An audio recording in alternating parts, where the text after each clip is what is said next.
Harold's War is a tale for our times, a remarkable true story of triumph over tyranny. It follows a young boy and his brothers battle for Britain against the Nazis in World War II. Hollywood icon Steven Spielberg expressed his admiration to the producers for creating this inspiring presentation.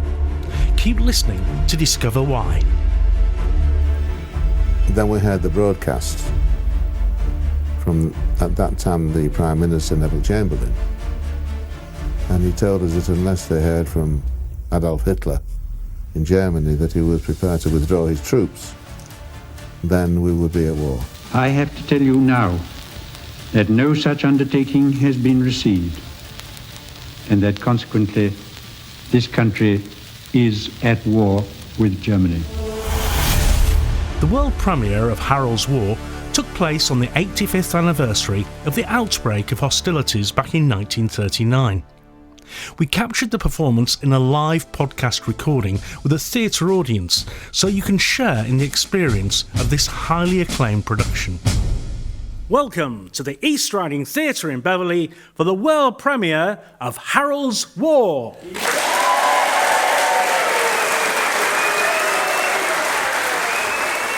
The story starts back at the dawn of the 20th century, when Harold's parents had to flee persecution in the Russian Empire to find sanctuary in safer lands. Harold's parents were Israel Bermitz and Kayla Waxman. They lived in a small town of Tomaszów in Russian-controlled Poland.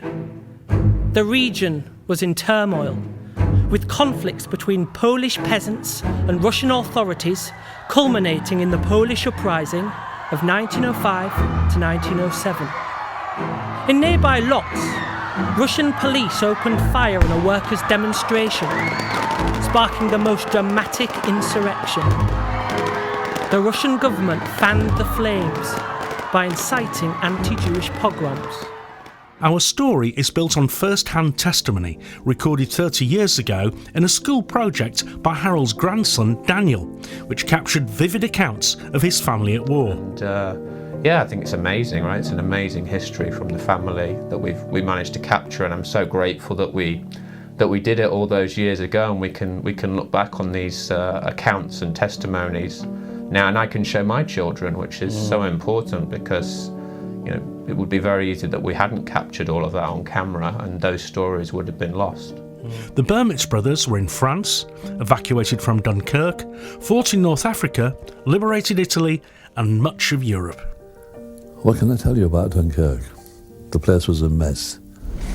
Nobody knew what was going on. He asked me to go into a room to pick some papers up, and I went in and there was something on the floor, and I pulled the blanket back and I started to say it was a dead soldier. There was bodies everywhere, really, as far after the bombing. But we didn't seem to mind so much. It's part of our training. On the beach, it was quite true what they said. We were lined up in rows and rows of soldiers, but we stood there very patiently, waiting our turn to go onto the mould and go into the ship.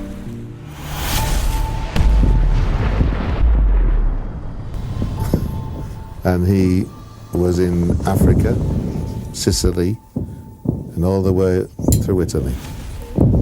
And it was at a place called Monte Cassino. And a dangerous job. A very dangerous job, yes. So did some of his friends die too? I'm sure they did. Killed. When he was away, did you see him during the war? No. Not at all? We never saw him till he came home. There emerged new challenges and secret missions. Harold's war service took an unexpected turn. It wasn't so much for the army. I don't know whether I should tell you this, really. It was a bit of a state secret. We sent people over to Germany and those places, and brought them over to England and sent them to America, who were scientists. Did they come over and work for us? Yes. So they're very clever. Yes, Yes, they did. They came to work for us. So I went for an interview at Cambridge University, and I got a job as a laboratory assistant to Sir William Bragg, who was Cavendish Professor of Experimental Physics. What happened there? What did you do? Well, they were doing very secret research on atomic physics and... Like the atomic bomb? Yes. When America bombed Japan with the atom bomb, did you feel satisfied for what you did? No, I was horrified. I now invite the representatives of the Emperor of Japan and the Japanese government and the Japanese Imperial General Headquarters to sign the instrument of surrender at the places indicated. Let us pray that peace be now restored to the world and that God will preserve it always. As the war ended, the world began to uncover the atrocities committed by the Nazis. The scale of the Holocaust shocked everyone. I was confronted by chaos. People dead and living were being brought out. Oh, it was shock, horror. Soldiers, after a long war, are used to shock and horror. And we got on, we did our job. A lot of people. You didn't know if they were living or dead. I don't know what the first job was, clearing bodies, trying to make some order inside the camp, trying to move people who were so ill they couldn't be moved, trying to feed people who had no water and no food for days, and those who had water, it was typhus infected. Oh, it makes me feel very sad. It makes me feel the inhumanity of the place was really too much to take in at the time, so I didn't. I just got on and did my job. I wish I could have done more, or at least shown more humanity. I was a boy, doing a job. That's what I did.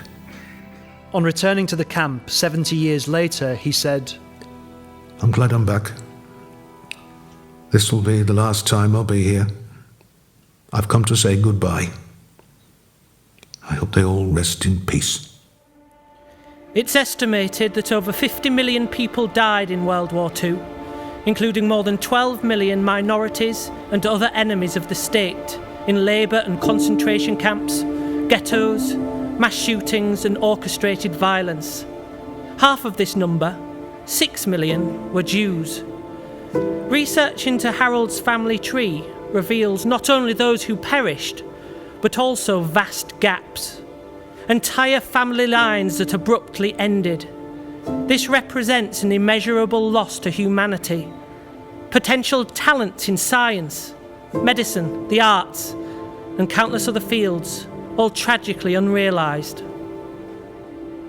Now, sadly, those interviewed are no longer with us, but their voices still resonate as the world experiences disturbing parallels with the events a century ago, amid growing financial and geopolitical instability, conflict, polarisation, and rising extremism. Harold's War, the podcast series, will grow beyond the initial two-part story into a compelling set of interviews which not only commemorate those who experienced World War, but also explore some of the issues raised. We're currently working with educators, archivists and subject specialists to build a valuable resource for future generations. You can help in a number of ways. Firstly, subscribe to Harold's War. Listen, share, review and feedback on our podcasts. Secondly, do you have a story to tell? Please get in touch with our production team. And finally, if you can, please provide financial support by becoming a supporter of the project by the link in the show notes. Options start from a one-off contribution of just £5, but be reassured that streaming access to the series remains free of charge.